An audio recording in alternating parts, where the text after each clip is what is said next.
राम राम हरे हरे। जय राधा गोपीनाथ राधा गोपीनाथ श्री राधे।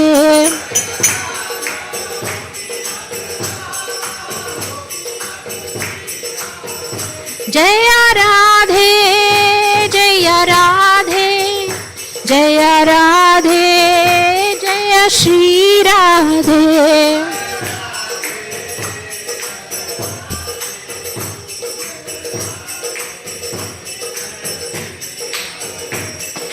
जगन्नाथ स्वामी नयन पथगामी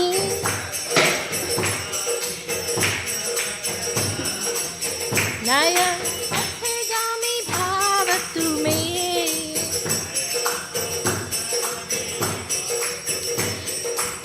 नयन पथगामी भाव तुम्हें। जय जगन्नाथा जय जगन्नाथा बलदेवा जय सुभद्रा।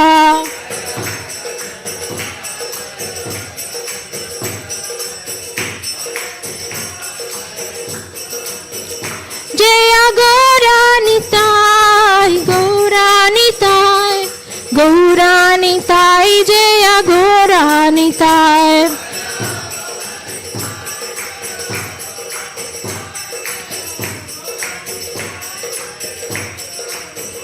नित्य गौरा हरि बोल हरि बोल हरि बोल। नित्य गौरा हरि बोल।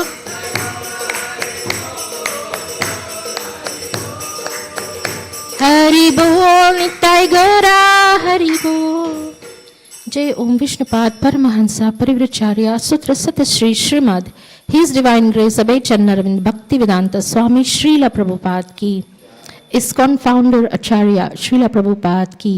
आनंद कोटि वैष्णव वृंद की। नमाचार्य श्रील हरिदास ठाकुर की। प्रेम से कहो श्री कृष्ण चैतन्य प्रभु नित्यानंद श्री अद्वैत गदाधारा श्रीवासदि गौर भक्त वृंद की। श्री श्री राधा कृष्ण गोप गोपीनाथ श्याम कुंड राधा कुंड गिरि गोवर्धन की। वृंदावन धाम की। मथुरा धाम की। नवदीप धाम की। श्री जगन्नाथ स्वामी की। यमुना माई की। श्रीमती तुलसी देवी की। सामवेद भक्त वृंद की। निताई गौर Premanandi. All glories to the assembled devotees. All glories to the assembled devotees.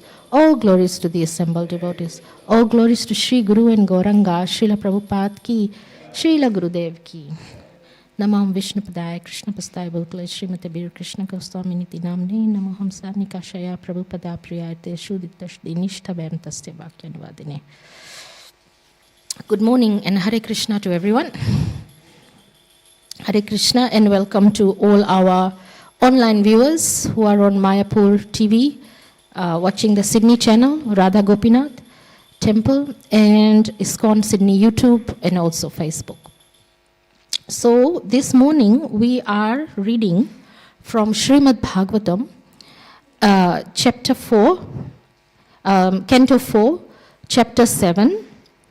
So Canto 4, chapter 7 of Srimad Bhagavatam, and chapter 7 is titled The Sacrifice Performed by Daksha. And we are reading from text 31. So, Om Namo Bhagavate Vasudevaya.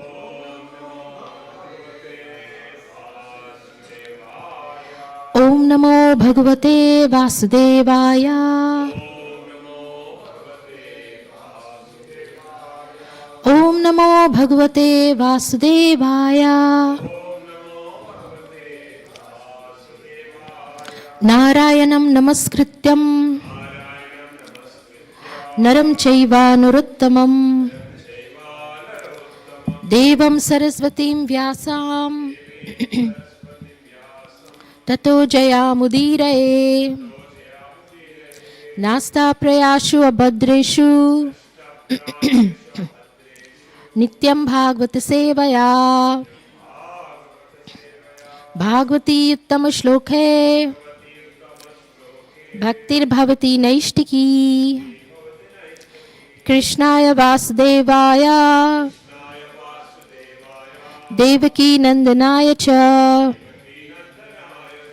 नंदगोपाकुमाराय गोविंदाय नमो नमः.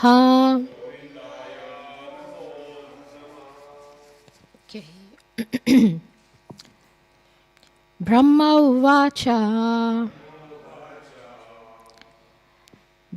उवाच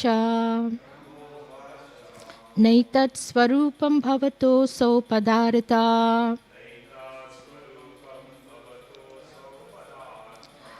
वेदाग्रहे पुरुषायवादीक्षत्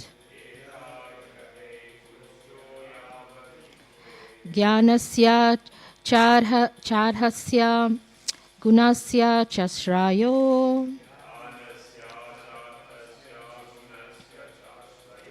मायामयाद् व्यात्रिक्तो मतस्त्वम्.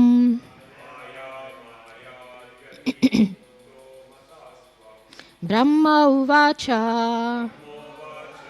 नैतत् स्वरूपं भवतोऽसौ पदार्था वेदाग्रहे पुरुषो यावादीक्षत् ज्ञानस्य चार्थस्य गुणस्य चार्षायो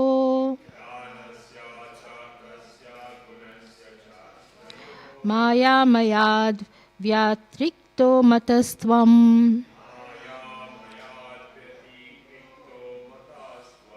ब्रह्मा उवाच नैतत् स्वरूपं भवतोऽसौ पदार्था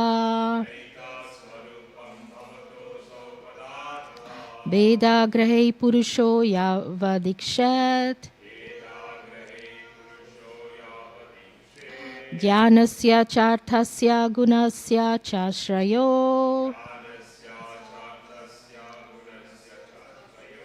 मयाद्व्यात्रिक्तो मतस्त्वम्.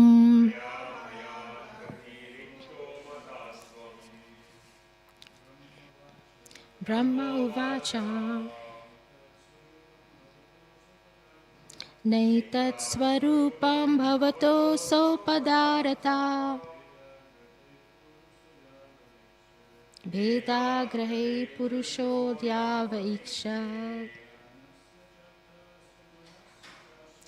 ज्ञानस्य चार्थस्य गुणस्य चार्षयो मायामयाद्व्यतिरिक्तो मतस्त्वम्. ब्रह्म उवाच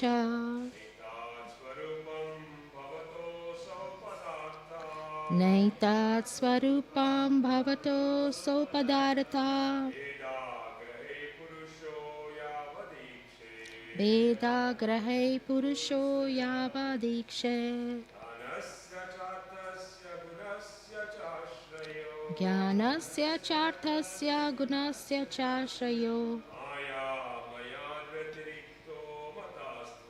मायामयाद्व्यतिरिक्तो मतस्त्वम्. ब्रह्म उवाच नैतत् स्वरूपं भवतोऽसौ पदार्था वेदाग्रहे पुरुषो यावदीक्षत् ज्ञानस्य चार्थस्य गुणस्य चाश्रयो मायामयाद्व्यतिरिक्तो मतस्त्वम्. ब्रह्म उवाच नैतत् स्वरूपं भवतोऽसौ पदार्था वेदाग्रहे पुरुषो यावदीक्षत्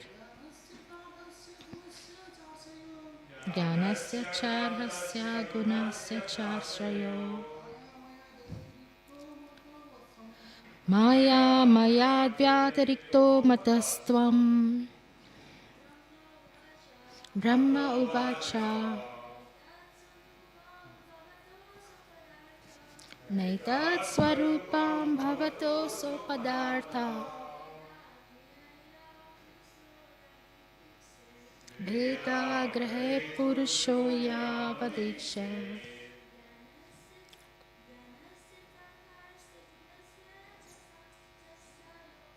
Jnanasya charthasya gunasya chashrayo.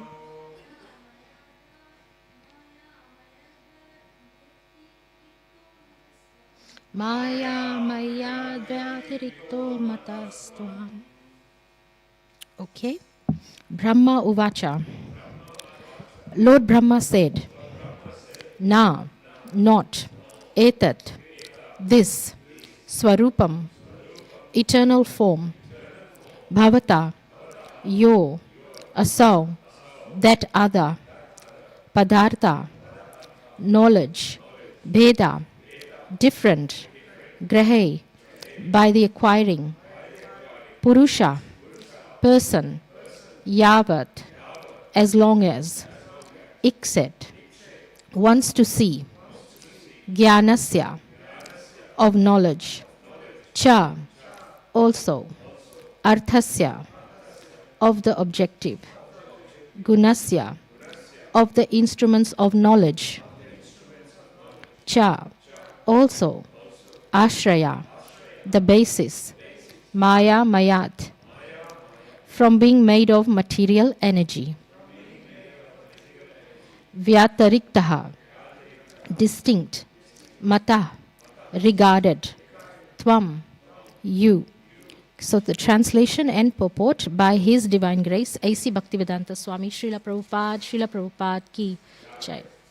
So the translation of this morning's shloka. Lord Brahma said, my dear Lord, your personality and eternal form cannot be understood by any person who is trying to know you through different processes of acquiring knowledge. Your position is always transcendental to the material creation, whereas the empiric attempt to understand you is material, as you are its objectives and instruments. So we can all repeat. Lord Brahma said, my dear Lord, your personality and eternal form cannot be understood by any person who is trying to know you through the different processes of acquiring knowledge. Your position is always transcendental to the material creation, whereas the empiric attempt to understand you is material, as are its objectives and instruments. Okay, so this translation is basically trying to tell us how we can understand Krishna. So we will know the secret to how we can understand Krishna, because we are worshipping Krishna and we don't know who our Lord is in the beginning. And we try very hard to know Him, to understand Him. So today we will discuss the secret behind it on how you can understand Krishna. Because a lot of us, we can't understand God. We can't understand ourselves. We can't understand our family members, our wives, our spouses, our children. We can't understand. So what to speak of how to understand the Lord, Krishna. So here it says that in our translation, various people have tried to understand Krishna by acquiring different types of knowledge and still not successful. So if you have different types of knowledge and you still cannot understand, so what is the secret behind it? How can you understand Krishna? So Prabhupada will explain further in his purport. It is said that the transcendental name, qualities, activities, paraphernalia, etc. of the Supreme Personality of Godhead cannot be understood with our material senses. So that's obstacle number one. Cannot be understood by our material senses. So can you let me know if anybody here is in their spiritual form yet? Anyone? No. So we are right now in our material bodies. So we are all in our material senses. So that's the reason number one, is that we cannot understand Krishna because we happen to be in our material bodies, material senses. It is going to dwindle and die. This body doesn't stay eternal. This body is very, very temporary. Our senses are also material. So that is the biggest obstacle. Okay, we cannot understand Krishna with our material senses. So what to do? So it is further explained. The attempt of the empiric philosophers to understand the absolute truth by speculation. Speculation means passing judgment of your own personal choice, personal opinion. So by speculation is always futile, means useless, because the process of understanding the objective and the instruments by which they try to understand the absolute truth are all material. So in other words, you try to understand Krishna, but all your utensils, your equipment, your books, our Vedic books are not material. These books that we are studying from are transcendental. But the equipment, the objects, instruments we use, they are all material. So again, it's useless. The Lord is aprakta, beyond the creation of this material world. He's beyond. He's way beyond the material creation, the material world as we know it. This fact is also accepted by great impersonalist Shankaracharya. Narayana Parovyaktad Andam Avyakta Sambhavam.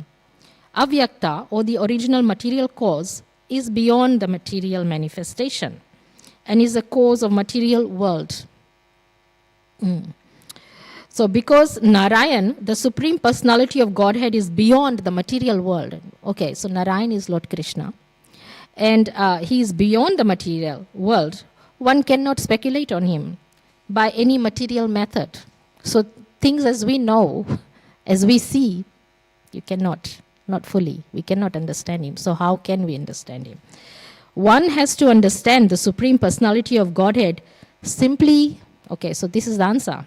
One has to understand the Supreme Personality of Godhead simply by the transcendental method of Krishna consciousness. That's one method, Krishna consciousness. So what is Krishna consciousness? Everyone in this temple are practicing Krishna consciousness. So that's the answer. So if you are not associating with the temple or the devotees or in devotional service or any kind of puja you do at home, it is futile to understand Krishna. So this is confirmed in the Bhagavad Gita 18.55, which I will read. I will read 18.55 because it tells us the secret on how to understand Krishna. Bhaktya mam abhijantati. Only by devotional service one can understand the transcendental form of the Lord. So here is the secret, the answer, by devotional service. So we will talk a little bit more about this. I will explain once I start reading the Bhagavad Gita of this particular shlok. The difference between the impersonalists and the personalists is that impersonalists limit their speculative processes, cannot even approach the Supreme Personality of Godhead. Whereas the devotees please the Supreme Personality of Godhead through his transcendental loving service. Now that sentence is very, very clear. Devotees can approach the Lord. You can see on the altar who goes there. Devotees who are practicing Krishna consciousness quite seriously. Those who are not, we cannot go on the altar yet. We can only come up till the altar. So this is what it means. It's sort of based on this principle. The difference between impersonalists and personalists is that the impersonalists, limited by the speculative processes, cannot even approach the Supreme Personality of Godhead. Whereas the devotees, they please the Supreme Personality of Godhead. They can please Lord. And so through this transcendental loving service, they can approach Krishna. So, Sevan Mukhihi, due to the service attitude of devotee, the Lord is revealed to him. So, the Supreme Lord cannot be understood by material persons even though he is present before them. This is also true. When Lord Krishna was present in this world 5,000 years ago, materialistic persons are persons who are not into Krishna consciousness, are not into bhakti, they are not into devotional service. They saw Krishna as an ordinary boy. They couldn't tell. So that's the difference. Even with us, let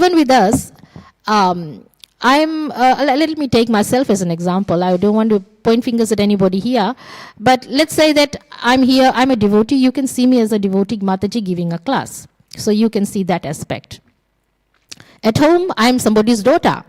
They don't see me as somebody who's in the temple giving classes. To them, it's beyond their understanding. And to somebody who is a friend at work, they have absolutely no idea what I do outside of work hours. They only see a certain perspective. So the same principle you can apply with Lord Krishna. They only see what they want to see because that's how they know him. So then how can they understand Krishna? You've got to be into bhakti, devotional service. You've got to know Krishna as he is. So I'm going to read a little bit of Chaitanya Charitamrita as well to see what it is that you need to know about Krishna. So in the Bhagavad Gita, Lord Krishna therefore condemns such materialists as mudhas. Mudhas are fools. Mudha means rascal. It is said in the Gita, only rascals think of Lord Krishna as an ordinary person. Actually, it is an offense to think of Krishna as an ordinary person. Just like if somebody meets me on the and knows I'm a devotee, but they refuse to, I'm using myself as an example so that I don't offend anyone, but say that somebody knows I'm a devotee and refuses to acknowledge me as a devotee. You are not a devotee of the Lord. The service you do is not good enough. Or nobody has said that, by the way, but just for example, your classes are bad. I might take offense as an ordinary person. So what to speak of Lord Krishna? If we think of Lord Krishna as an ordinary person, he's not God. We can commit a great, big offense. So I also want to read a bit of chapter 11 in the Bhagavad Gita to show you how offensive it can be if we think of Krishna as an ordinary person. That is an interesting one. So they do not know what Lord Krishna's position is or what his transcendental potencies are.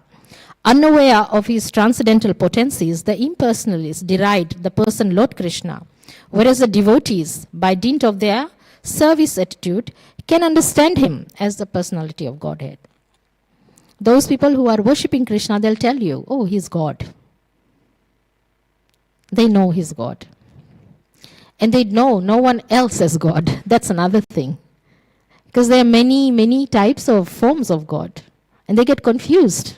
I just came back from Fiji. And I met all kinds of people there. And some of them, there are lots of Ram Bhaktas there. There are lots of Hanuman Bhaktas there. In every house, there's a temple, by the way. So it's a nice country to go to if you want to go for a religious background. Although the devotional is very divided. Some of them, they think Kali goddess is God. Very hard to convince them she's not. Some of them think Lord Shiva is God. And it's very hard to convince them that Lord Shiva is not God. He is in a category of his own by rights. No one can become Lord Shiva. However, he is not God, not supreme. So a devotee is the only one who can tell you. It's difficult to convince them. So this is on the topic of understanding Krishna, who he is. He is God. If you want in a sentence, who is Krishna? He is God, the supreme one. There's no other definition. He is God. So because people are searching for God, they call him in 5 different names. He is available in those names, in those forms. He makes himself available. However, it is difficult if one has a mindset that certain form of Krishna is God. It's very difficult to convince them. So in the 10th chapter of the Bhagavad Gita, Arjuna also confirmed that it is very difficult. Yes, it is very difficult to understand the personality of the Lord. So that ends the purport. Very quickly, Jai Shri Krishna Chaitanya, Prabhu Nityananda, Shri Advaita Gadadhara, Srivasadi Gaur Bhakta Vrinda, Hare Krishna, Krishna Krishna, Hare Hare, Hare Rama, Rama Rama, Hare Hare. So, I did promise that I will read you the Bhagavad Gita 18.55 and tell you what Lord Krishna says, because the Bhagavad Gita is all about what Krishna says. So let me find that. Bhagavad Gita 18.55. Now this is on the topic that we are trying to learn this morning, is how to understand Krishna. Because we cannot understand Krishna by material means. We are in a material body, material senses. So we have to find something transcendental, spiritual. So what to do? We read the Vedic scripture. That's transcendental. This is not ordinary. This is not material. The Bhagavad Gita has been spoken by Lord Krishna. You get it directly from Krishna. So what does Krishna say? I will just read you the translation. Krishna says to Arjun, one can understand me as I am. So this is on the topic of understanding Krishna. One can understand me as I am, as the Supreme Personality of Godhead, only by devotional service. And when one is in full consciousness of me, by such devotion, he can enter into the kingdom of God, where you can actually personally associate with Krishna. There is no other way. So if you are reading, from our scriptures, how about that? If you are reading from our scriptures and you've got a lot of knowledge, you can actually sit in class and say, hey, Mataji, what you are saying is wrong, because you have that much knowledge to negate me. You could do that. However, if you are not practicing what you have learned, in other words, putting what you have learned in application, practicing devotional service, you cannot understand Krishna. You do not get a visa back to Godhead, back to Goloka Vrindavan. You don't. So you've got to, it's the same thing. Whatever you learn in university, whatever knowledge you have acquired, it's useless until you put it in practice and get a job and apply it. So it's the same thing with Vedic scripture as well. You can learn as much as you want. You can have all the points. You can debate me all you want. But if you are not practicing bhakti, you are not practicing devotional service, it is totally useless. All you can do with your knowledge is have a fight and debate with me to say I'm wrong. Actually. That's all. So I'm just going to go a little bit further. How do you practice devotional service? Any answers? How can you practice devotional service? It's a very, very common one. There are 9 ways of doing it. How can you practice devotional service? Answer. Hearing, chanting. Reading books, yes. Offering prayers, yes. That's hearing, chanting, part of that. There's 9 processes. Let me read you that as well. I've got it somewhere. I always forget. Here. There's 9 processes of bhakti. Okay. So one is hearing, which we are doing right now. And the Acharya for that is Maharaj Parikshit. He is listening to what we are reading today, Maharaj Parikshit. Second is chanting. Third is remembering. So you can actually, if you are sitting there and you're thinking, oh, Krishna is stealing butter somewhere. Oh, Krishna was chasing the gopis somewhere. And he was demanding texts from them. How did Krishna demand texts from the gopis? Any answers for that? Yeah, he demanded texts from the gopis. He said, I'm the Lord of Vrajadham. I'm the king. And you owe me money. Or you owe me something. What was the text he asked them? The milk products. The yogurt and the milk they were carrying and all in the pots. He demanded that. He's naughty.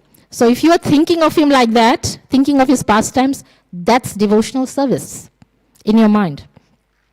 Prahlad Maharaj is the Acharya for that. He used to, meditate on Krishna. Remember Krishna, Om Namo Bhagavate Vasudevaya. He used to chant. Next one is serving the Lord's lotus feet. Lakshmi Devi does that. She is the Acharya for that. Deity worship, which we do on the altar. So I'm describing to you what is devotional service. Deity worship. Next is praying, Vandanam. You are glorifying. Okay, so here, in this chapter here, what we read today is Lord Brahma. He is glorifying and offering prayers to Lord Vishnu. No one can understand you. You are the greatest. He is actually reciting these prayers to Lord Vishnu because Lord Vishnu appeared in front of him and Lord Shiva and all the other demigods. So this is the part where we are at. And then executing orders, Dasyam. That is Hanuman, Acharya for that. He carried out orders of Lord Ramachandra in any and every way he could. And number 8, serving as a friend, Sakhyam, which Arjun is. Arjun is a friend of Lord Krishna. And number 9, complete surrender, which is Atmanivedanam, which is Bali Maharaj. He wanted to give 3 steps of land to Lord Krishna, but he didn't understand that Lord Krishna, he has got big steps. He has got big feet. He actually crossed the whole 3 worlds and he did in 2 steps. He said, where am I going to put the 3rd foot? And Bali offered his head. He said, you can put it here, you can have me. So he gave himself self-surrender. So these are 9 processes of bhakti. But for you might not be able to remember all 9. And your question is, do I have to do 9, all 9 in order to understand Krishna, get a visa back to Godhead? You don't have to do 9. You can just hear and chant. Hearing is what you're doing now. Chanting is the chanting of the holy names of the Lord. He promised he is present in his names. So you chant the Hare Krishna Mahamantra. And if you really want it even more simple, you've become a devotee, there are 3 main things to remember. That you really want to be a quality devotee. Anybody here has aspirations to be a quality devotee? Or do you just want to be a devotee like that? If you do something, you do it well. My parents used to tell me that when I was growing up. No point in doing something if you're just like doing it for no reason. You do it, whatever it is you do your best and try to be the best. In your ability, in your capacity. They didn't pressure me, but they just told me there's nothing worth doing if you can't do it well. So you want to be a good devotee. What are the things to remember? 3 things. Namaruchi means chanting of the holy names. Next one is Jivadoy. Jivadoy is you be kind to everybody else. Jivadaya, you express. So you are chanting Jivadoy and Vaishnav Seva. 3 things. If you do these 3 things, Vaishnav Seva, helping devotees, serving devotees. Actually, serving Krishna and serving devotees, out of the 2, serving devotees is higher than serving Krishna. He is more pleased if you are serving devotees. So, Vaishnav Seva. Namaruchi means having the taste to chant the holy names. And 3rd is Jivadoy, you be kind. These are the 3 things. If you are doing these 3 things sincerely, properly, you are the best devotee you could be compared to any other devotee. So anybody here is doing all 3? You are not a good devotee if you are not doing the 3. Yeah, that's the secret. So if you do that, you become a good devotee, then you can understand Krishna. Only then. Because what's involved there is you are doing those 3 things, you are developing love for Krishna. So now we come to the really utmost secret of secrets. It is an open secret, by the way. Understanding Krishna. Who understands Krishna the best? What's the answer to that? Who knows Krishna the best of all? She's standing right beside him. Who is that? Srimati Radharani. She understands Krishna the best. She's the most closest to Krishna. In fact, she is Krishna. She's the other half of Krishna. She's part of Krishna. Krishna and Radharani used to be one. They split each other eternally. So, Radharani and the gopis, they understand Krishna. And how they understand Krishna is they love Krishna. They don't even want to know Vedas. They don't want to know knowledge. They don't want to know anything. They just want to love Krishna. That's it. So if you really want to know the secret of secrets, if you want to understand Krishna, you have to bring yourself to that platform to love Krishna. They just want to love him. That's it. They are not worried about anything else. The gopis, they used to cry because Krishna used to run around bare feet. And they used to cry, literally, because they thought that his feet will get thorns and he'll run around and hurt himself. They used to put his feet on their chest, here, on the breasts, and they used to think, okay, this, even our chest is too hard for his feet. That's the limit. There's no limit to their love for Krishna. So you have to bring yourself to that position. So if you compare those feelings and to some impersonalists who just reading a book and is saying, okay, so it's left, not right. It is up, not down. Where is the love of Krishna there? No. You see? So that is the difference. So I wanted to actually reveal to you exactly the best place to understand this is actually on chapter 11. And we have a little bit of time, so I will read to it. I'll read to you. What is, thank you. What is, what you can achieve. Because Arjun here, we talked about Arjun briefly, he is the friend of Krishna. And Arjun got to understand and see Krishna in a very, very wonderful way. And it's very, if you want to know about Krishna, how to understand Krishna, you just read chapter 11 of the Bhagavad Gita. What chapter? 11. If you want to know how you can understand in Krishna, because Arjun is revealed here, everything about Krishna. Krishna's form, what Krishna does, functionality, his paraphernalia, everything. Actually, if you want to understand Krishna, you have to understand Krishna and his devotees and his dog. Everything. So what he looks like, his form, what he is. So, so here, Arjuna is saying, "O lotus-eyed one, I have heard from you in detail about your appearance, disappearance of every living entity, and have realized your inexhaustible glories. O greatest of all personalities of supreme form, though I see you here before me, in your actual position, as you have described yourself, I wish to see," so this is it, "I wish to see how you have entered into this cosmic manifestation. I want to see that form of yours." So Arjun, because he was such a good friend to Krishna, Krishna said, yes, you can see me, you can understand me.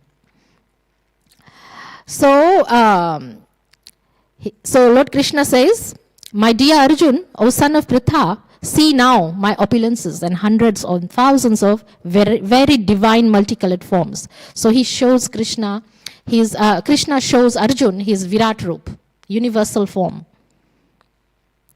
And then Arjun gets to see. So what does Arjun see? Arjun saw that in the universal form, unlimited mouths. We've only got one mouth. But he saw unlimited. Unlimited is not limited. In other form, it's eternal. There's so many mouths he could not even count. Mouths. Unlimited and unlimited wonderful visions. The form was decorated with many celestial ornaments, so he could see ornaments, paraphernalia, and many devised weapons. He could see Krishna's weapons, his garlands, his garments. So we've got a nice lady making garlands for Krishna today. He's wearing it somewhere. So in his universal form, Arjun could even see garlands. And many divine scents. He loves perfume. In the morning when you come for Mangalarti, you will get to smell the fragrance. That is wonderful. Actually, ladies sometimes compete over who gets the little bud at the end. They take it home. So Krishna loves perfume. And he could see that. Many divine scents were smeared over his body. All was wondrous and brilliant, unlimited. So now, let's look, just pause for a second. You understood a little bit about Krishna once I read this. And you got the opportunity to know this part about Krishna because you're practicing hearing, devotional service. You are hearing. Anybody who's not hearing cannot even see or understand. So this is just by hint, a little bit of hint how you can understand Krishna. You hear, you read. So what else did he see? He saw unlimited expansions of the universe situated in one place through divided into many, many thousands. So many universes. he could see assembled in your body. Arjun is saying, my dear Lord Krishna, I see assembled in your body all the demigods and other living entities. I see Brahma sitting on a lotus flower, as well as Lord Shiva and all the sages and divine serpents. So he could see snakes. He could see Lord Brahma. He could see Lord Shiva. And how he could see devotional service? By being a friend. And anyway, it gets very, very stressful for Arjun to see, because then he sees various crowns, clubs, discs, and then he sees the blazing fire coming out from his mouth, and then he sees a terrible form as well. And he sees Rakshasas and Asuras. These are demons. They are going into Krishna's mouth. And he gets really scared. And they are in Krishna's awful teeth and death-like faces. And he can see Bhishma, Drona, Karna, all the soldiers, they're rushing into Krishna's mouth, because the battle hasn't even started yet. This happens in the Kurukshetra battle, and Krishna shows the Virat form. So he gets really scared.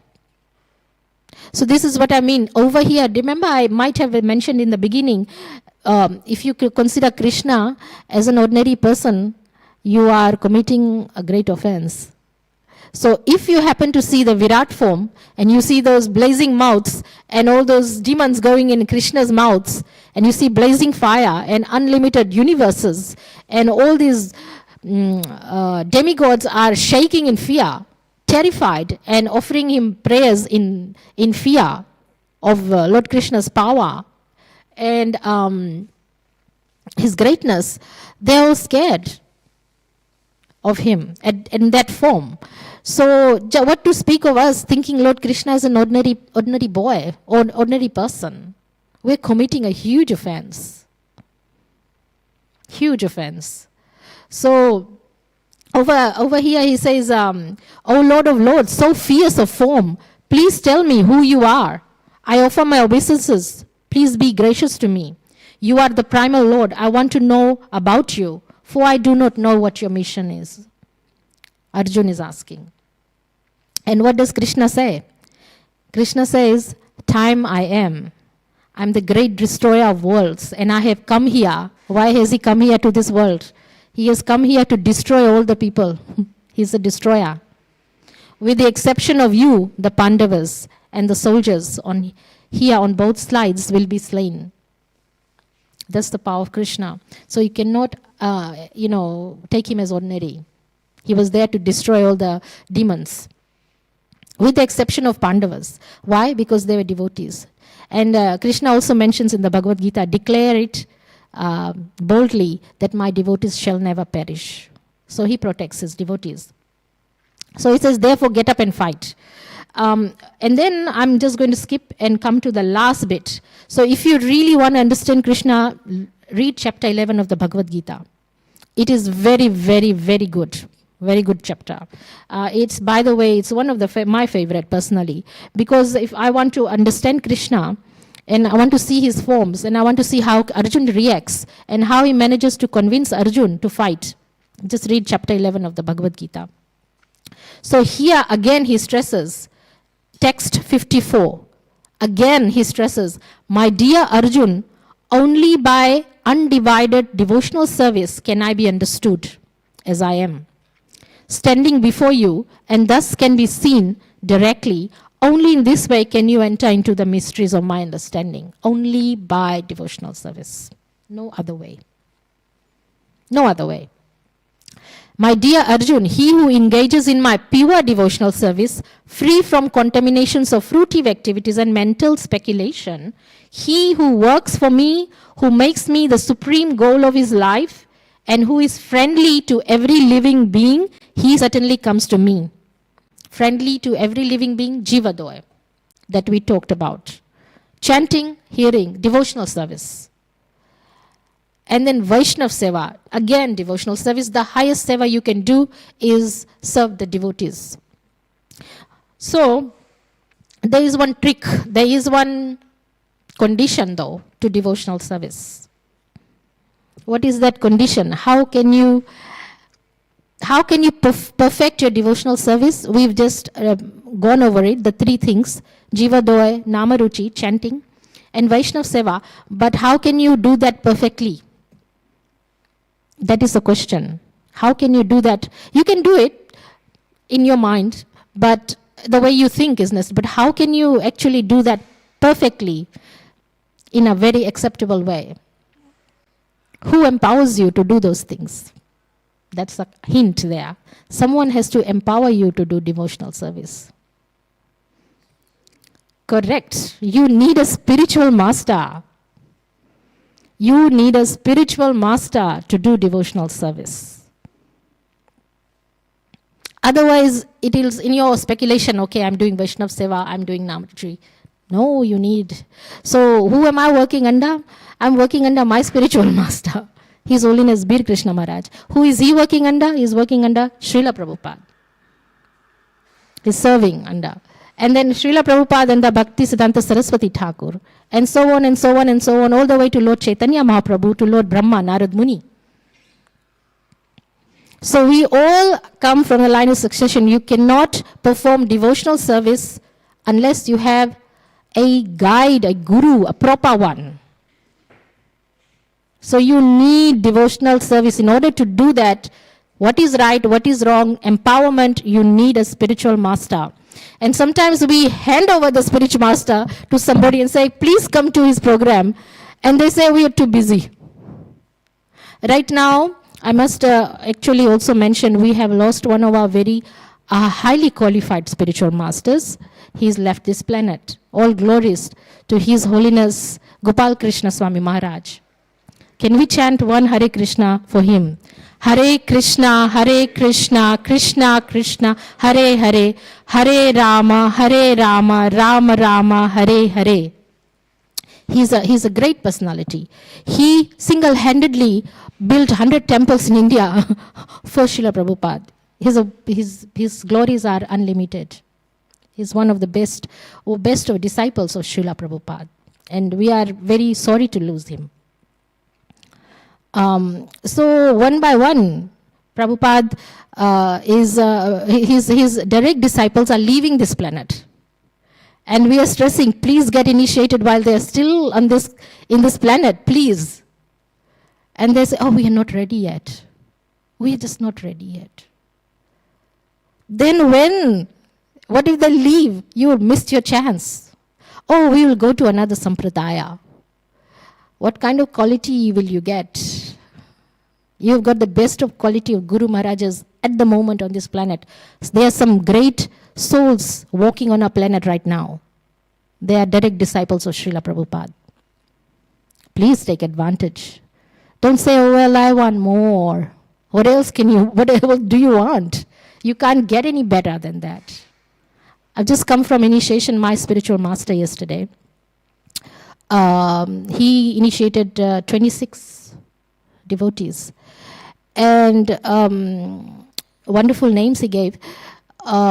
And all our spiritual masters are doing that all over the world, not just mine, obviously. So I'm not glorifying my particular, spiritual master. I'm just giving example. But in that list, 2 or 3 were not there. They were meant to take initiation and they missed it. And he specifically asked, where is she? There's one lady there. Where is she? She missed the boat. She missed the visa. That is devastating. Because our spiritual masters are leaving the planet. The real direct disciples of Srila Prabhupada. So it is really foolish. If you've got your ticket waiting for you at the door and you don't take it. So, I'm saying this because I was also shocked. Somebody doesn't turn up for the initiation is shocking. It is. They think that they might, deviate or, stop chanting along the way. No, if you have, what is the quality that you need? You need faith. Your faith has to be strong. In other words, if you don't take initiation, it means your faith is not strong enough. Faith in what? Faith in your Guru. Faith in Krishna is not strong enough. Faith in yourself, well, that's debatable. We are ordinary souls, we can fall. It's like we are told that we are walking on a sword, razor's edge. We can fall either way. It's true. If we commit sinful activities on the strength of the holy name. Some people think, oh, my Guru will be here to save me. Krishna will be here to save me. I can do any damn thing I want. I can steal money from people. I can do this, I can do that. Guru will save me. No. There's a letter by Srila Prabhupada. He is addressed to Umapati. He says in there that the spiritual master cries if the disciple is repeatedly offending on the strength of the holy name or on the strength of the spiritual master. The repeated offenses, there are many kinds of offenses you can do. But they think, oh, well, I'm serving Krishna, I'm making gallants for him, or I'm making, seva in the altar for him, or I'm the temple president, I can do whatever I like. No. You can't. So you cannot commit sinful activities. That's the whole point. Otherwise you will fall. And you cannot rely on Prabhupada to rescue you or your spiritual master to rescue you. They won't rescue you. They cannot. It is not in the... So Prabhupada wrote in that letter to Umapati, he said, I could not save that soul. The one who committed offenses. And repeatedly, I could not save the soul.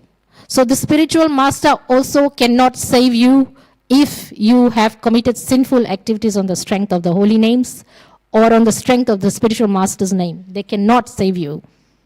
So I do repeat, if you have a guru, you are initiated, do not commit sinful activities, you will not be saved.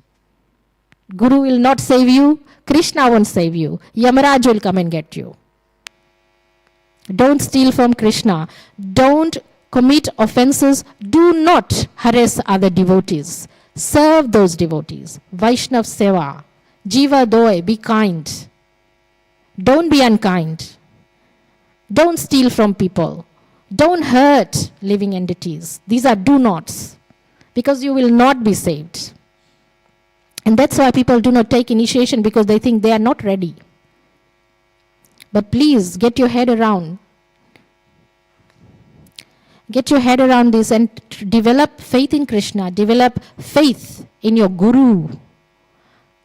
If you follow your Guru's instructions, the third instruction is do not disobey the instructions of your spiritual master. If you obey the instructions of your spiritual master, Prabhupada, whatever he says, he sets the standards. You follow that, you will be fine. 4 regulative principles, chanting 16 rounds, you'll be fine. If you lose that, you're not. So these are some, that's what I'm talking about, walking on the razor's edge. So this is what a devotee is. So then you can actually look at some devotees and say, how long have you been in Krishna conscious? How many years have you been there? How many years have you been in Krishna conscious? 1 year. How many more years do you think you will be in it? For life. Great. That's a good answer. That means he's got faith. And it's this attitude, then you can get initiated one day, because wants to be for life. How many years have you been in Krishna conscious? 1 year? And the one next to you? 10? 4. See, different stages. 1 year, lifetime. 1 year. I've been in Krishna consciousness for 25 years. So this is from my university, pre-university days. Actually, Srila Prabhupada came to our town, and I was 4 years old at that time. So I saw Prabhupada. And he came to our shop. So I was lucky to be in the right place at the right time in Fiji. It was his first visit to Fiji, and he established Krishna conscious there. First temple he built. And my shop was just directly across from where Prabhupada was staying. So being at the right place at the right time, 4 years old. My auntie just told me, I came back from Fiji, she said, Prabhupada loved children. And he fed them with his own hands because my auntie was 10 years old that time. And her brothers were 16, 18. Prabhupada fed them sweets. So I was 4 years old. I'm hoping he did feed me. I don't remember it. But we were all there. So Krishna conscious is a journey, what I'm trying to say. You just entered the temple. Please keep coming. Take advantage for life. Keep your faith strong. It is only through your faith you can make it. If you have no faith, you cannot make it. Then you accept a spiritual master. Then you cultivate devotional service, Vaishnav Seva, Jiva Doy, Namaruchi, chant the holy names. So I'll stop here. Thank you for listening. Does anybody have any comments or questions? Yes, please. Are there any demigods still around? The question, are there any demigods still around? The answer is yes. All of the demigods are around. Because everything is conducted and operated by the demigods. So there is a demigod in charge of rain. Although in Dubai they are committing some very interesting Lord Indra's pastimes by seeding the clouds and actually accumulating artificial rain. But Lord Indra is in charge of rain. Hanuman is still around. Hanuman is a demigod. He was blessed that he will not return to the spiritual world. He will stick around. So he is around somewhere. He is a servant of Lord Ram. Agni is here, the fire. So in fact, all the demigods are around. But they are not visible to our eyes because our eyes, material eyes, are meant for this world. We can see the moon, but we can't see the people on the moon. The moon is populated. We can see the sun, but we cannot see the people on the sun. There are people on the sun, and you think it's too hot. Well, their bodies are made for heat. If anyone from the sun comes down here, you'll get burned and you won't be able to see because of the blazing fire. So our bodies are accustomed to a planet Earth. They can see us, correct. They can absolutely see us. They were in the past, many years, thousands of years ago, hundreds of years ago, the demigods used to come down to Earth. And they used to enjoy the Ganga, the rivers, the mountains.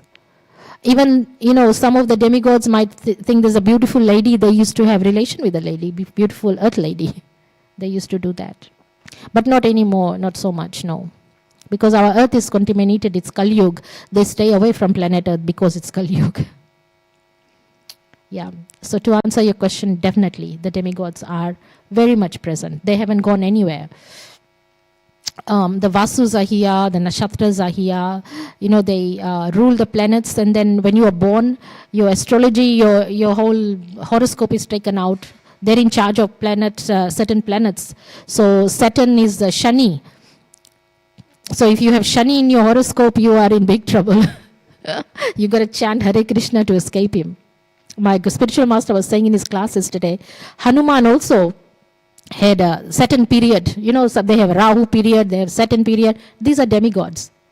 So Hanuman was able to tell Shani, the Saturn period, okay, so you are in my horoscope, come and sit on my head. And then Hanuman puts a rock on top of his head. And so Shani is really, really uncomfortable and cannot sit on Hanuman's head for long. So then Shani left. So Hanuman didn't have to suffer the Saturn period, Shani. When Shani is in your horoscope, you are in trouble. He creates a lot of problems and havoc in your life. So if you worship Hanuman, your Saturn period will not be there. Sincerely, if you worship Hanuman, that was the class that my spiritual master gave. But to answer your question, yes, all the demigods are here. So how do you worship the demigods? All you do is please Krishna. You please the boss, you please everybody else. And they cannot complain because Krishna is the boss. So you are in good books with the boss, demigods can't touch you. Although demigods are nice people, nice demigods. Yes.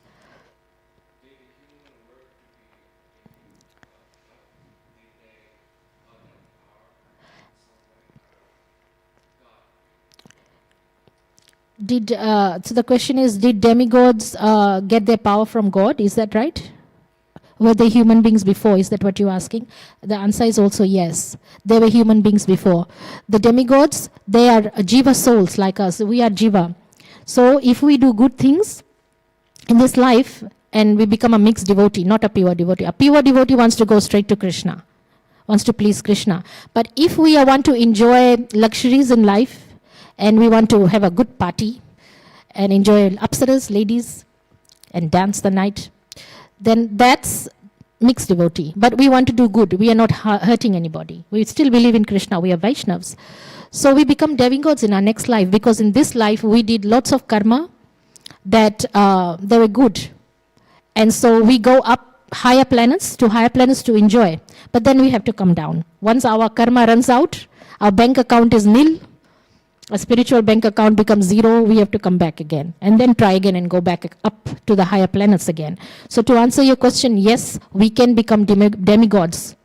We can be empowered. We can become Lord Ganesha. We cannot become Lord Shiva. He's in a category of his own. But we can be Lord Brahma.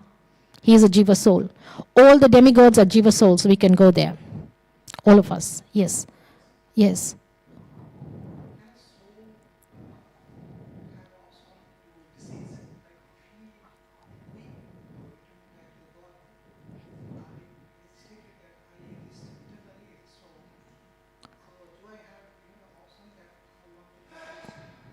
Okay, so is your question, can a soul be deceased?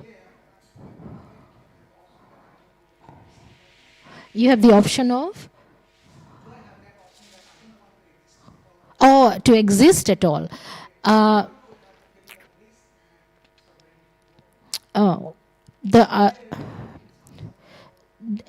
question is there anything in Shastras where the soul dies and doesn't exist at all? Is that the question?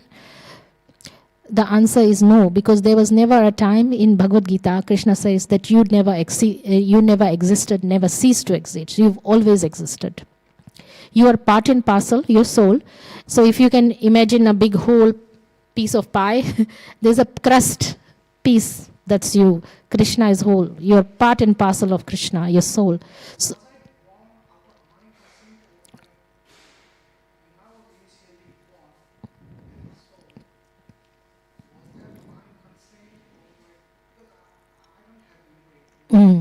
so that's a good question. That's a good question. How did you? Yeah. The question is, well, how did I come to be of existence? Was it me? Was it my? Was it? The question is, was it your will that you'd be here? There is an answer. Yes. It was your desire. Krishna, when he actually created, we were in our spiritual form, in the spiritual bodies. But we had a desire to enjoy material life and material senses. So Krishna, out of kindness, created this world. This planet Earth, the higher planets, the lower planets, the punishment planets, even the way Yamaraj takes. So he created all of that. He created the heavenly planets where we can enjoy, because we wanted to enjoy. The jiva souls, why they want to enjoy is because they're just like Krishna. Krishna being whole, but we are part and parcel of Krishna. Our nature is like him. We want to enjoy too. Krishna enjoys on a large scale. I cannot even describe, unlimited.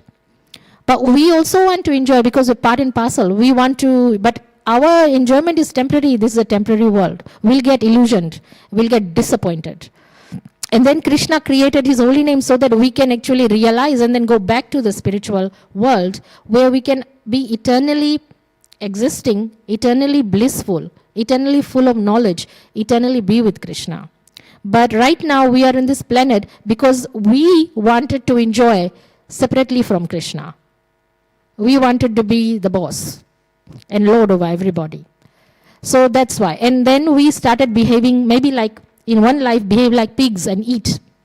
So we became pigs. And we wanted to be, what are they, like pigeons. Pigeons are birds. They have relationship with the ladybirds every minute. So we're behaving like that. Or if we're behaving like monkeys. So Krishna says, okay, I'll give you a body like monkey. You can be a monkey. Okay, I will give you a bird body because you want to behave like that. You want to enjoy like that. Okay, you have done good things. You want to be like Vayu. You want to be powerful wind, Pavan. Okay, you can go to his planet and be his associate or become Pavan. You can do that because there are many universes and unlimited universes. There are unlimited forms of demigods. And so you can be a demigod not only in our universe, you can transmigrate to another universe.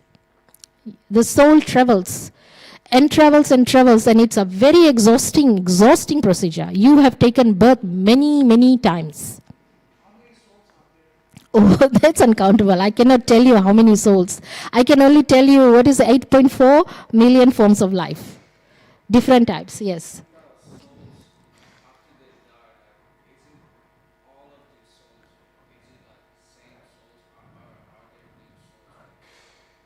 Your soul remains the same. Your soul remains intact. You don't change the form of your soul. You are you. But your body changes. Everyone?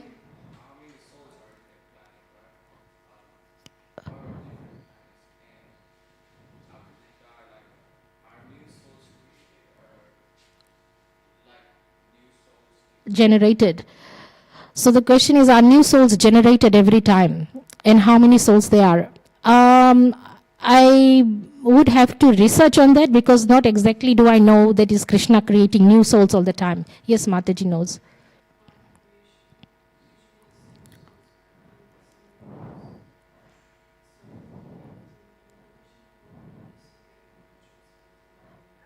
Yes.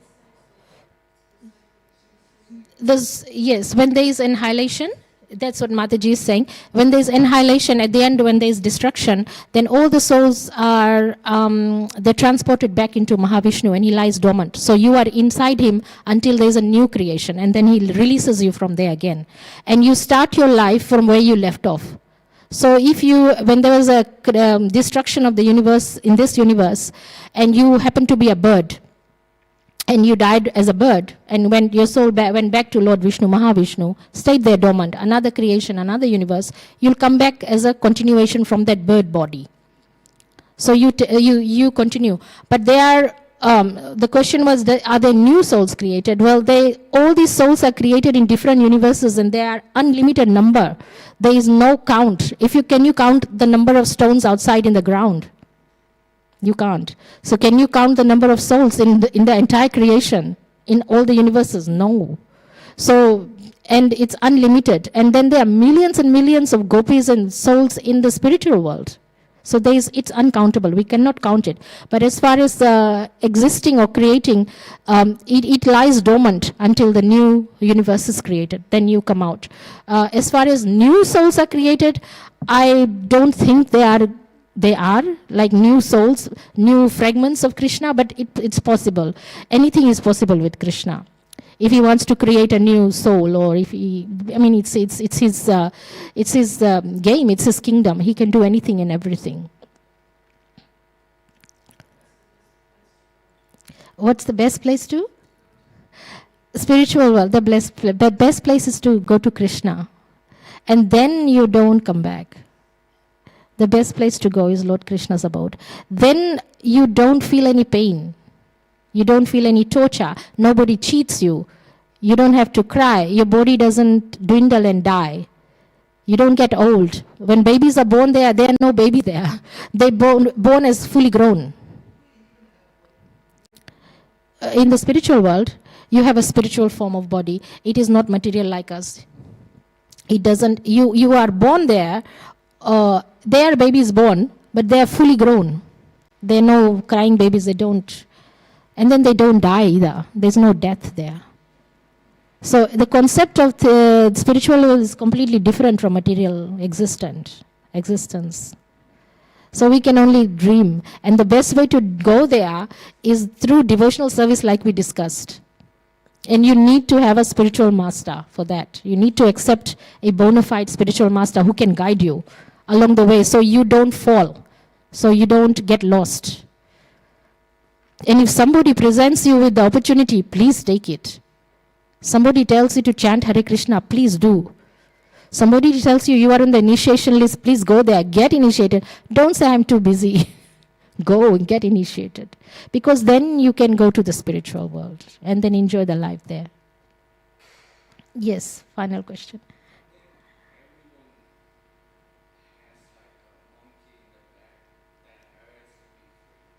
Correct.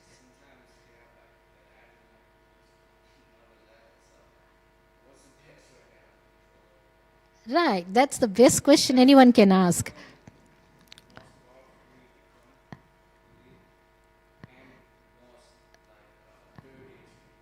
Yes. Yes. The question is that there's a monkey on anyone's back. In other words, the mind is unstable. The feelings, the desires are there. So you get distracted. You get Hare Krishna is the way they say there's Maya and they get pulled by Maya. And so, they get controlled by Maya. When we become in Maya, then we forget about Krishna. There's no Krishna where there's Maya. So how to combat it? That's what your question is. First of all, we keep chanting and we don't stop. So we chant 16 rounds of the Hare Krishna Mahamantra, which is written up there. Hare Krishna, Krishna Krishna, Hare Hare, Hare Rama, Rama Rama, Hare Hare. It might sound very simple to you and many people, and it might say, well, what is this going to do? How is that going to get rid of the monkey on my back?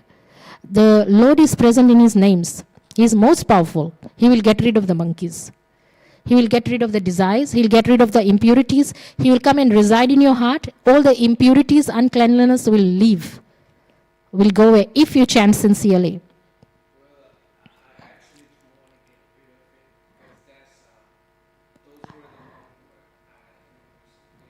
Mm.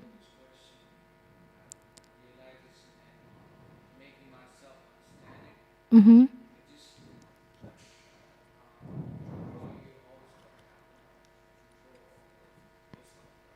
Mm-hmm. Okay. So that's being honest. Like if you say, well, I don't want to get rid of the monkeys. I still want to have the material desires. I still want to enjoy. You want to have the independence of the will. Actually, Krishna has given us free will. That's what we all have. And free will means you have your choice. You can do whatever you want.